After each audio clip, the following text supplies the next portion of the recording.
Hello students, today we are going to discuss an utmost important question, that is oogenesis or development of ovum inside the ovary.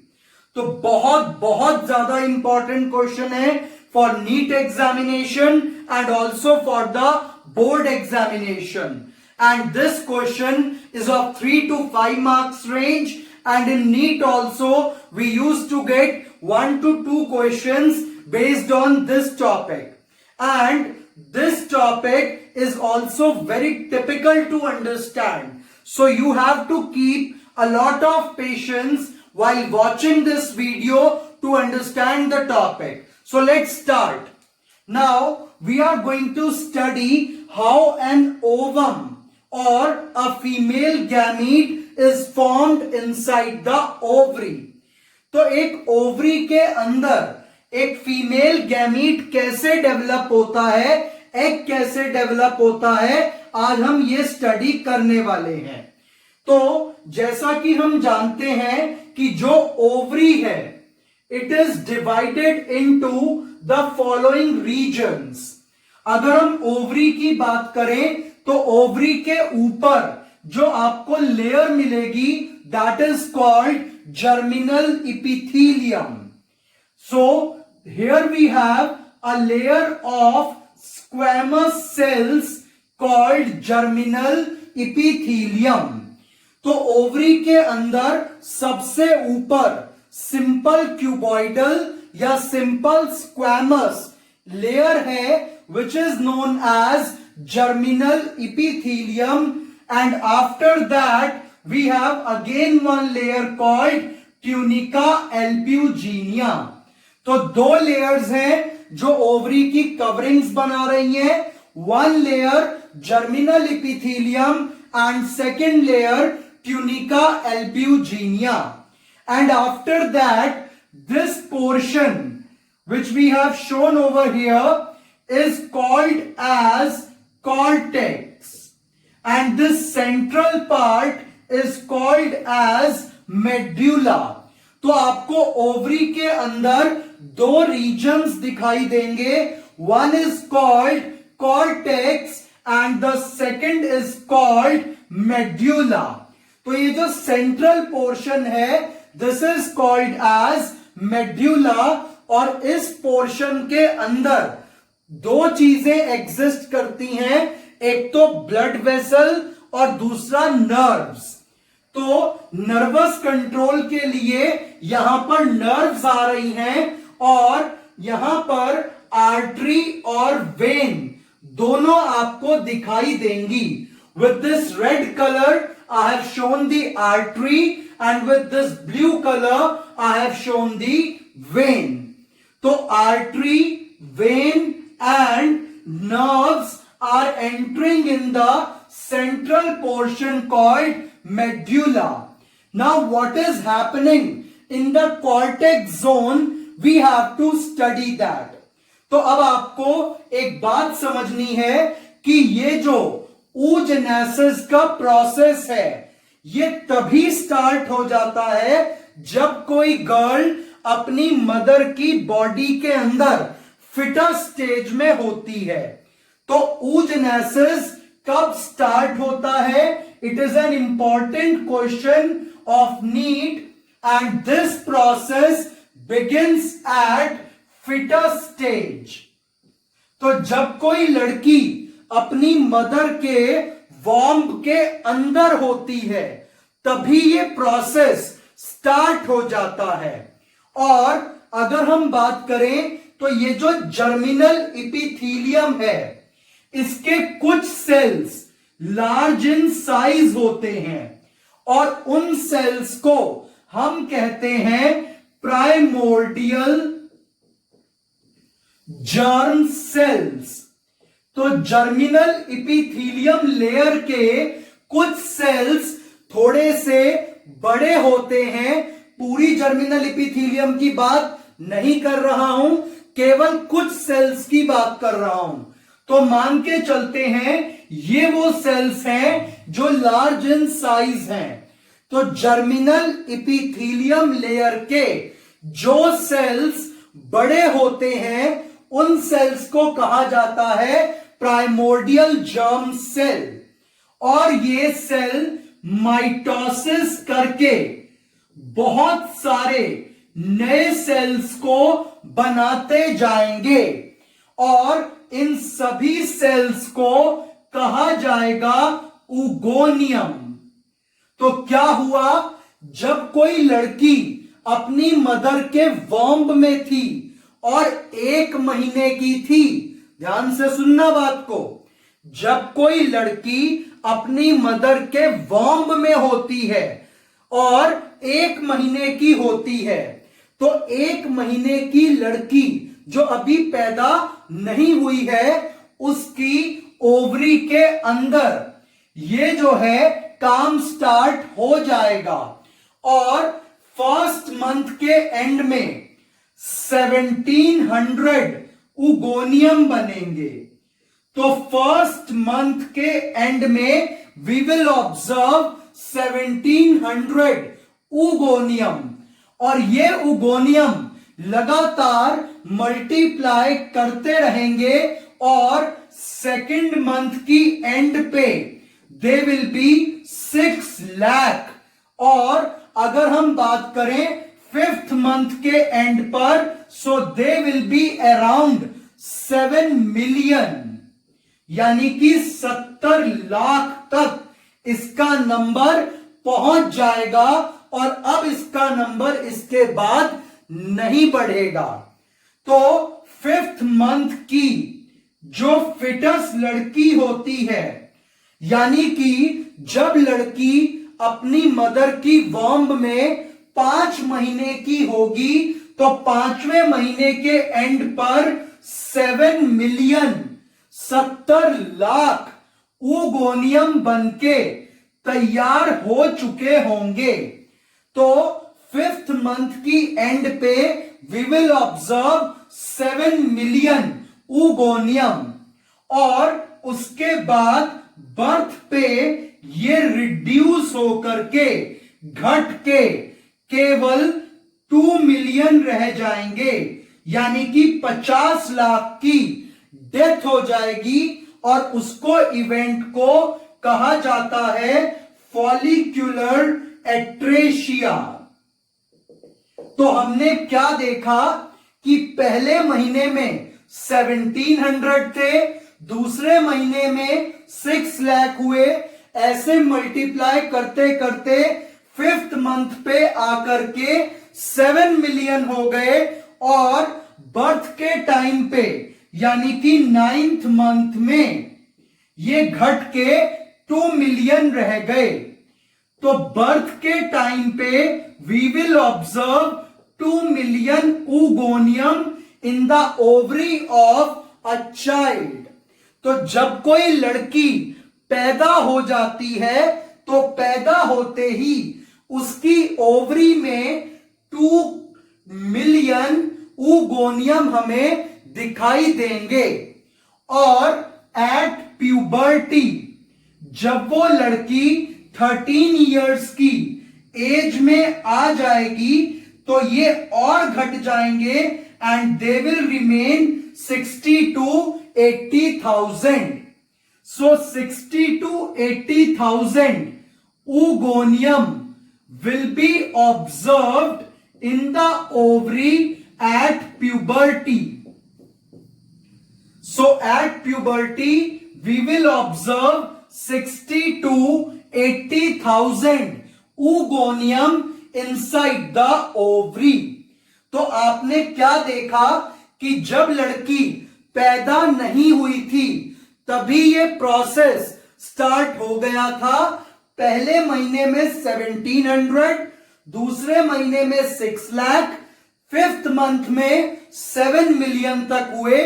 अब जब लड़की 5वें महीने की थी तो 70 लाख ऐसे सेल्स बन चुके थे, और अब ये सेल्स आपस में टकरा कर मरने लगेंगे, और बर्थ तक ही 5 मिलियन सेल्स की डेथ हो जाएगी, and 2 million will be left at birth. और बर्थ से लेकर के 13 इयर्स की एज तक इनमें और ज्यादा गिरावट आएगी and they will remain only 60 to 80,000।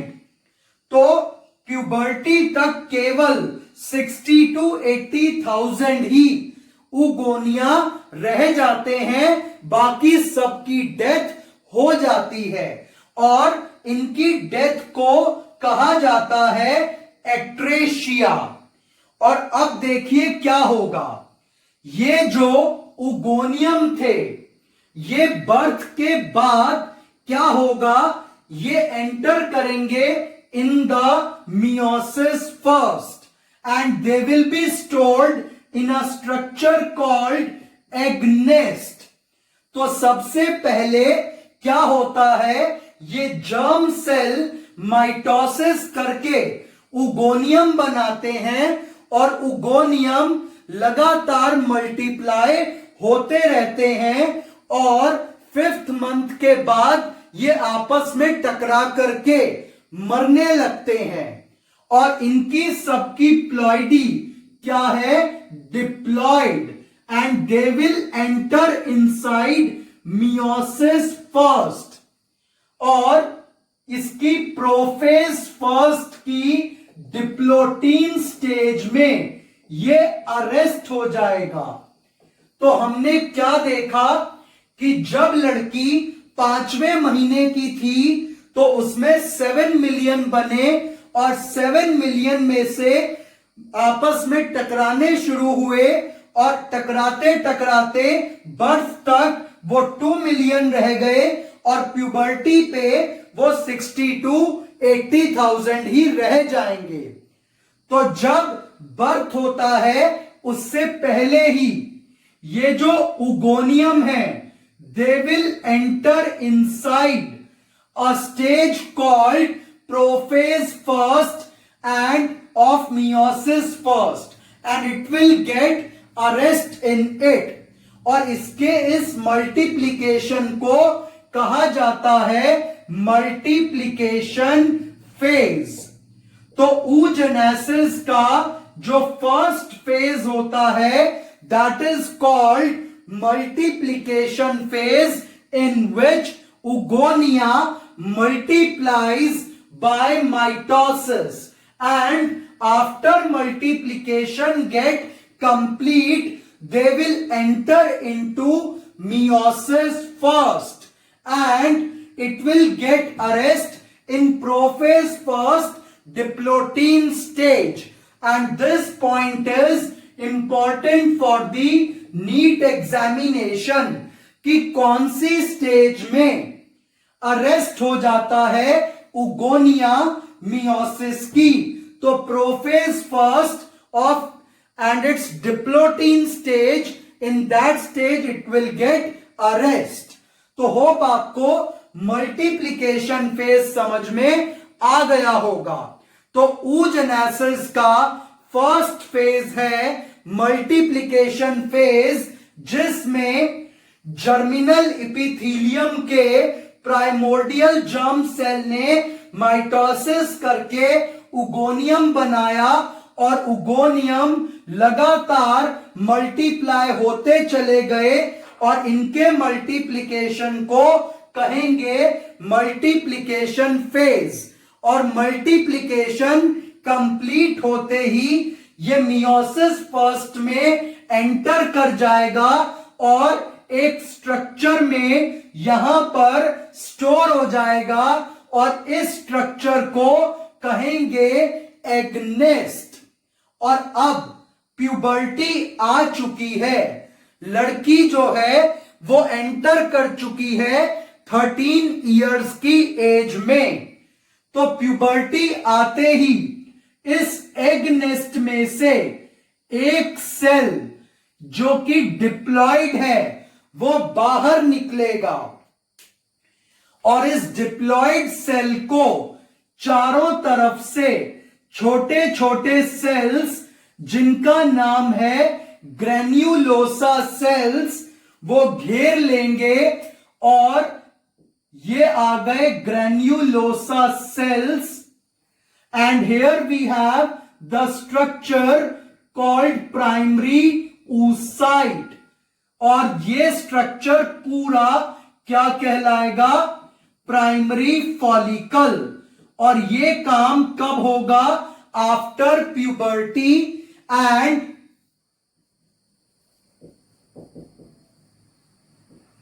जब प्यूबर्टी आ जाएगी तब ये काम स्टार्ट होगा, और ये होगा मेंस्ट्रुअल साइकिल के फर्स्ट डे पे। आज से ही मेंस्ट्रुअल साइकिल का फर्स्ट डे स्टार्ट हो गया। तो अब आपने क्या देखा कि एग नेस्ट में से एक सेल बाहर निकला। अब आपको यहां पर एक बहुत इंपॉर्टेंट बात बताने जा रहा हूं, उसको जरा ध्यान से समझिएगा।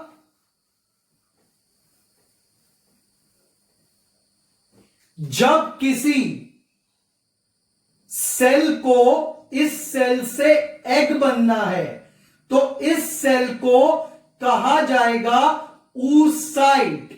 तो जिस सेल से एग बनता है उस सेल को कहा जाता है oocyte। और जब इसको ग्रेन्युलोसा सेल, जो कि ओवरी के कॉर्टेक्स में मौजूद थे, वहां से जब इसको ये ग्रेन्युलोसा सेल्स घेर लेंगे तो ये पूरा स्ट्रक्चर कहलाएगा फॉलिकल। तो follicle is equal to oocyte plus granulosa cells. ये बात आपको ध्यान रख के चलनी है कि जब एग बनाने वाला सेल क्या कहलाता है? oocyte, और oocyte प्लस ग्रेन्युलोसा सेल्स को एक साथ क्या कहा जाएगा? फॉलिकल। तो क्या हुआ? एग नेस्ट के अंदर से एक सेल बाहर निकला, और जब एग नेस्ट में से एक सेल बाहर निकलता है तो ये सेल थोड़ा सा बड़ा हो जाता है, और इसको बड़ा करने के लिए यहां पर साइटोप्लाज्म इंक्रीज होगा, साथ साथ न्यूक्लियर मटेरियल इंक्रीज होगा, और यहां पर यॉल्क भी इंक्रीज होगा। और यॉल्क के इंक्रीज होने को कहते हैं विटेलोजेनेसिस। तो जब एग नेस्ट में से एक सेल बाहर निकलता है तो वो बड़ा हो जाता है, और उसके अंदर साइटोप्लाज्म बढ़ जाता है, न्यूक्लियर मटेरियल बढ़ जाता है, यॉल्क बढ़ जाता है, और इस फेज को कहते हैं ग्रोथ फेज। और ये काफी लॉन्ग फेज होता है, और फ्रॉग के अंदर इस फेज को कंप्लीट होने में 3 इयर्स तक लग सकते हैं। तो अभी आपको क्या चीज समझाई कि अगर मैं एग नेस्ट से बात करूं तो एग नेस्ट के अंदर से जब एक सेल निकला तो ये सेल थोड़ा सा बड़ा हो गया, और इस सेल के बड़े होने को क्या कहा जाएगा? Growth phase. और इसमें क्या क्या बढ़ेगा? इसके अंदर साइटोप्लाज्म, न्यूक्लियर मटेरियल एंड यॉल्क, ये 3 चीजें बढ़ेंगी। तो oogenesis का पहला फेज क्या था? Multiplication phase. और ये कब होता है? ड्यूरिंग द फिटस लाइफ, जब कोई लड़की मदर की वॉम्ब में होती है तब। सेकेंड फेज कब होता है? On puberty. तो second phase takes place on puberty, which is known as growth phase, जिसमें एग नेस्ट में से एक सेल निकलेगा और बड़ा हो जाएगा, और ये बड़ा हुआ हुआ सेल कहलाएगा प्राइमरी oocyte। और अब इस प्राइमरी oocyte को चारों तरफ से ग्रेन्युलोसा सेल्स घेर लेंगे और ये स्ट्रक्चर क्या कहलाएगा? Primary follicle. तो अभी आपको क्या क्या समझ में आया? जब जर्मिनल इपिथीलियम के सेल माइटोसिस करके अपना नंबर बढ़ाएंगे, उगोनियम बनाएंगे, तो मल्टीप्लिकेशन फेज, फिर ये सेल स्टोर हो जाएंगे एग नेस्ट के अंदर और मियोसिस फर्स्ट में एंटर कर जाएंगे। और अब मियोसिस फर्स्ट 13 इयर्स के लिए अरेस्टेड रहेगा और अब ये सेल मेंस्ट्रुअल साइकिल के स्टार्ट होने के समय पर ये एग नेस्ट में से एक सेल निकल के बाहर आएगा और बड़ा हो जाएगा और उसको कहेंगे ग्रोथ फेज। तो oogenesis का पहला फेज था मल्टीप्लिकेशन फेज, दूसरा फेज है ग्रोथ फेज और तीसरा फेज है मैच्यूरेशन फेज। और अब प्राइमरी फॉलिकल के बनने से मैच्यूरेशन फेज स्टार्ट हो गया और फॉलिकल क्या होती है? oocyte plus granulosa cell. और अब ये प्राइमरी फॉलिकल के चारों तरफ और ज्यादा ग्रेन्युलोसा सेल्स इकट्ठे हो जाएंगे और अभी भी इसके अंदर जो ये स्ट्रक्चर है ये कौन सा है? Primary oocyte। और अब ग्रेन्युलोसा सेल्स और ज्यादा हो गए, ये डबल हो गए और अब ये स्ट्रक्चर क्या कहलाएगा? Secondary follicle. और ये स्ट्रक्चर आपको मेंस्ट्रुअल साइकिल के 3rd to 5th डे के आसपास नजर आएगा। और सेकेंडरी फॉलिकल के अंदर भी oocyte कौन सी मिलेगी? Primary oocyte। तो पहले मैच्योरेशन फेज में बनेगी प्राइमरी फॉलिकल फर्स्ट डे पर मेंस्ट्रुअल साइकिल के और 3rd to 5th डे के बीच में बनेगी सेकेंडरी फॉलिकल। और अब ये सेकेंडरी फॉलिकल एक मैच्योर फॉलिकल की तरफ डेवलप होने लगेगी और इसमें 2 लेयर्स बनेंगी, theca externa and theca interna. There is a formation of 2 layers. One layer is called theca externa and the second layer is called theca interna। और इसके अंदर अब यहां पर जो ग्रेन्युलोसा सेल्स हैं they will secrete a layer। ये granulosa sales आ गए और ये ग्रेन्युलोसा सेल्स यहां पर प्रोड्यूस करेंगे एक fluid filled cavity and this fluid filled cavity is known as antrum. And this structure and here we have the oocyte। और इस स्ट्रक्चर को अब हम कहेंगे टर्शरी oocyte। और अब ये टर्शरी oocyte चेंज होगी कंप्लीटली मैच्योर फॉलिकल के अंदर जिसको कहा जाएगा ग्राफियन फॉलिकल। और ग्राफियन फॉलिकल के अंदर एंटर करने से पहले ये जो oocyte है इसके अंदर 2n नंबर ऑफ क्रोमोसोम्स थे, इसमें से निकल के एक छोटा सा हैप्लॉइड सेल अलग हो जाएगा। यहां पर मियोसिस फर्स्ट कंप्लीट हो गया और इसे हम कहेंगे first polar body.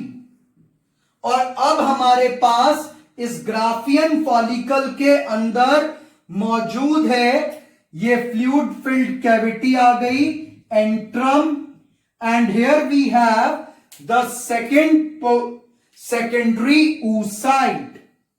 This structure is called secondary oocyte. ये थीका एक्सटर्ना, ये थीका इंटरना, यहां पर ग्रेन्युलोसा सेल्स, ये एंट्रम, और यहां पर दो लेयर आ जाती हैं सेल्स की, corona radiata and zona pellucida, और ये एक हैप्लॉइड स्ट्रक्चर आ गया सेकेंडरी oocyte. तो इतना काम होता है 13 डेज में जाकर के, और यहां पर मियोसिस फर्स्ट कंप्लीट हो गया। और जब ये सेकेंडरी oocyte बन जाएगी तो अचानक से ग्राफियन फॉलिकल को रप्चर कर देगा LH हार्मोन, और यहां से निकल के ये सेकेंडरी oocyte चली जाएगी इनसाइड द फैलोपियन ट्यूब, और ये बची हुई graafian follicle will change into a body called corpus luteum, और corpus luteum will change into corpus albicans, and then it will degenerate completely. तो देखिए क्या क्या इवेंट्स हुए। सबसे पहले उगोनिया का नंबर बढ़ा, तो उगोनिया के नंबर के बढ़ने को कहा जाता है मल्टीप्लिकेशन फेज, और ये फिटस लाइफ में होगा। फिर जब लड़की मैच्योर हो गई, प्यूबर्टी में आई, तो एग नेस्ट में से एक सेल बाहर आया, वो बड़ा हो गया, और वो बड़ा होने पर क्या कहलाएगा, प्राइमरी फॉलिकल, और उसे क्या, वो बड़ा होने पर कहलाएगा प्राइमरी oocyte, और उसे क्या कहेंगे, growth phase. So first phase is multiplication phase, second phase is growth phase which starts on puberty, जिसमें एग नेस्ट में से एक सेल निकलता है और बड़ा हो जाता है, और क्या कहलाता है, प्राइमरी oocyte। फिर स्टार्ट होगा मैच्यूरेशन फेज, और मैच्यूरेशन फेज के अंदर, मैच्यूरेशन फेज कब स्टार्ट होगा, जब मेंस्ट्रुअल साइकिल स्टार्ट होगी, और उसमें पहले दिन बनेगी प्राइमरी फॉलिकल, तीसरे चौथे दिन बनेगी सेकेंडरी फॉलिकल, सातवें आठवें दिन बनेगी टर्शरी फॉलिकल, और उनके अंदर oocyte कौन सी है, प्राइमरी oocyte।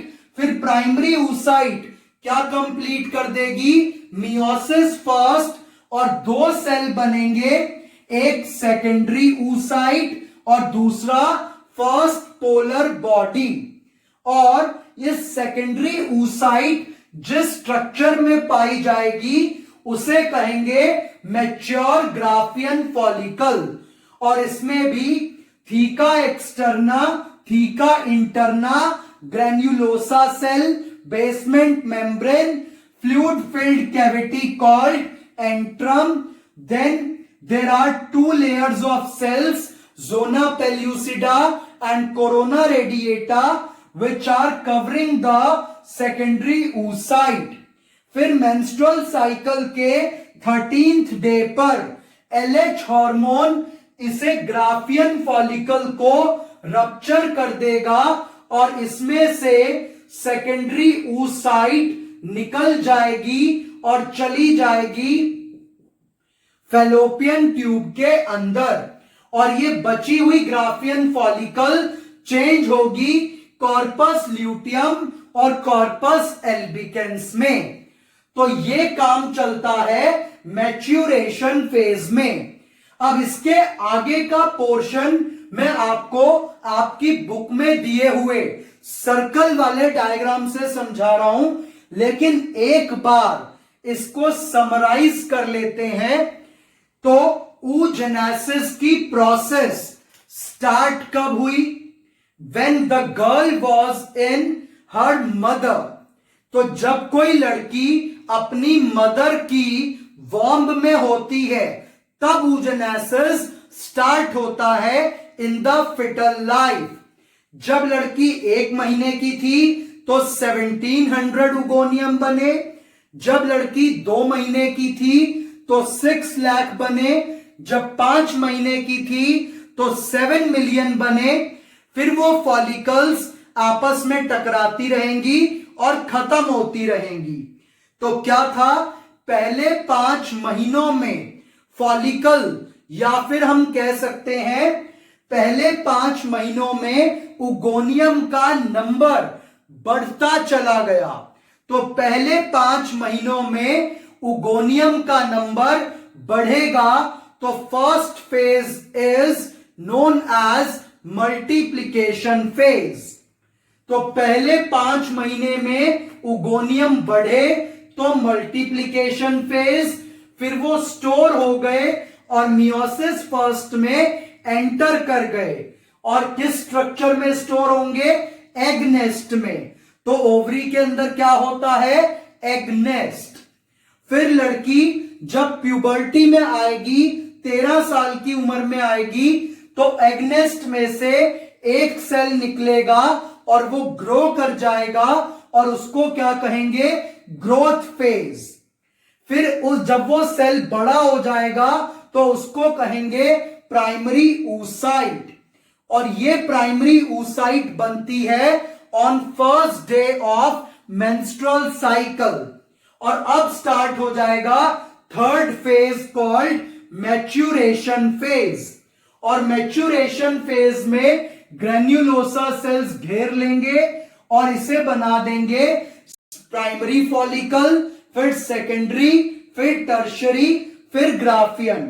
ग्राफियन फॉलिकल बनने से पहले प्राइमरी oocyte यानी कि अंडा बनाने वाला सेल मियोसिस फर्स्ट कंप्लीट कर देगा और आपको मिल जाएगी सेकेंडरी oocyte। और सेकेंडरी oocyte ओवरी से रिलीज कर दी जाएगी। तो यहां पर एक बहुत इंपॉर्टेंट क्वेश्चन नीट के लिए भी और बोर्ड एग्जाम के लिए भी आता है कि ओवरी में से एग कौन सी स्टेज में रिलीज होता है? तो answer is secondary oocyte stage. So egg is release from ovary in the secondary oocyte stage. और अब हम मैच्योरेशन फेज को आगे की ओर लेकर चलते हैं with the help of circular diagram.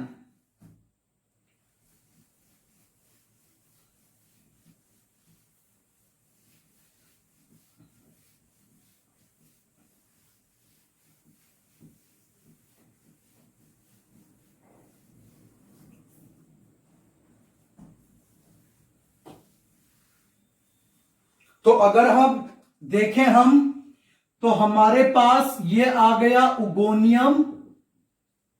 It will increase its number and its ploidy is diploid and it is increasing its number,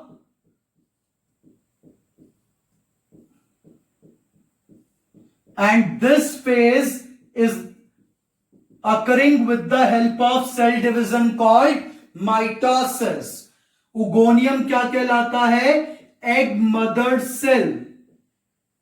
और ये सब काम कब होगा? ये है multiplication phase, and this will take place during the first phase of the life, which is fetus stage. तो ये सब फिटस लाइफ में ही हो जाएगा। एग मदर सेल अपने आप को मल्टीप्लाई करेंगे और एग नेस्ट में स्टोर हो जाएंगे।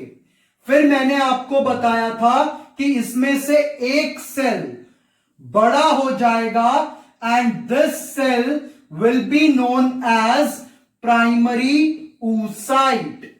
और ये जो प्राइमरी oocyte है, अब यहां पर बर्थ हुआ, ग्रोथ हुई और प्यूबर्टी आ गई, तो ये फेज क्या कहलाएगा? Growth phase. जब वो एक एग मदर सेल बड़ा हो जाता है और प्राइमरी oocyte कहलाता है, तो ये फेज क्या कहलाएगा? Growth phase. तो बर्थ, ग्रोथ, देन प्यूबर्टी, और प्यूबर्टी पे हमें क्या मिलेगा? Primary oocyte. Then this primary oocyte will undergo meiosis first and it will form two cells. One cell is called first polar body and this second cell is called secondary oocyte. और कौन सी stage में ovary से egg release होता है? Secondary oocyte stage में। और अब ये जो सेकेंडरी oocyte है, ये सेकेंडरी oocyte अगर फर्टिलाइजेशन हुआ, कोई स्पर्म आया, तो ये करेगी मियोसिस सेकेंड। और मियोसिस सेकेंड करने के कारण अगेन टू सेल्स बन जाएंगे। One is called second polar body and here we have ovum and this event will take place after the fertilization। और यहां से यहां तक का जो फेज है that is called maturation phase। तो आपके पास एक बार अगर हम इसको अब समराइज करें तो oogenesis has three phases. Number one, multiplication phase, which take place during fetal life, in which egg mother cell will multiply by mitosis and stores in egg nest. The second stage is called growth phase, which starts at puberty, in which one egg mother cell will increase in size and called primary oocyte.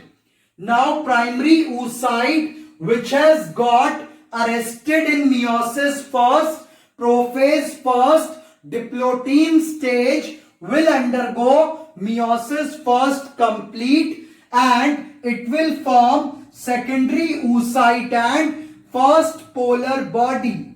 और ये secondary oocyte sperm के आने पर, fertilisation होने पर meiosis second करेगी और एक सेकेंड पोलर बॉडी और ओवम में कन्वर्ट हो जाएगी। And this phase is called maturation phase. तो oogenesis में टोटल कितने फेजेस आएंगे? 3 phases, multiplication, growth and maturation. और ओवम कब बनता है? At the time of fertilisation. Egg कौन सी स्टेज में ओवरी से बाहर आता है? Secondary oocyte। और अब ये जो फर्स्ट पोलर बॉडी है, ये भी मियोसिस सेकेंड को कंप्लीट कर देगी और 2 पोलर बॉडीज और बना देगी। तो ये 2 polar bodies plus second polar body, we will be having ultimately 3 polar bodies plus 1 ovum और ooted. We will get this as a result of oogenesis। तो अगर आपको कोई पूछे कि oogenesis के एंड पे कितने सेल देखने को मिल सकते हैं, आप कहेंगे 3 सेल्स, 1 ओवम और ooted which is an unfertilized egg and 3 polar bodies, 2 which we have got from in the result we will be having 4 cells, the 3 polar bodies and 1 ovum, and this 2 polar bodies which we have got from the first polar body, it will divide when there is meiosis second.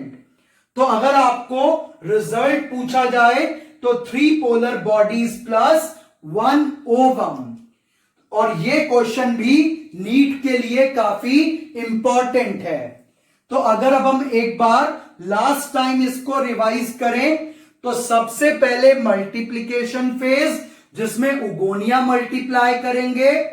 Number 2 is growth phase which starts on puberty, जिसमें egg mother cell बड़ा होकर के primary oocyte कहलाएगा. Third phase is maturation phase in which primary oocyte will undergo meiosis first and form secondary oocyte and first polar body. Then secondary oocyte will undergo meiosis second and produce ovum and second polar body. And at the same time, the first polar body will divide to form 2 polar bodies. And ultimately we have 3 polar bodies and 1 ovum as a resultant structure of oogenesis. तो आपको ovary के जरिए भी इसको समझा दिया और इस सर्कुलर डायग्राम के जरिए भी. और एक चीज आपको और बताई थी कि फॉलिकल और oocyte क्या होता है. oocyte है एग बनाने वाला सेल, और फॉलिकल क्या होती है जब oocyte को ग्रेन्युलोसा सेल्स घेर लेंगे तो जो स्ट्रक्चर बनेगा वो स्ट्रक्चर क्या कहलाएगा, आपका फॉलिकल. तो ये सब आपको ध्यान रख के चलना है at the time of oogenesis. और oogenesis स्टार्ट कब होता है, फिटस लाइफ में, और कंप्लीट एंड कब हो जाता है, at the time of menopause. क्योंकि मेनोपॉज स्टेज तक सारे के सारे उगोनियम की डेथ हो जाती है after striking with each other. Thank you.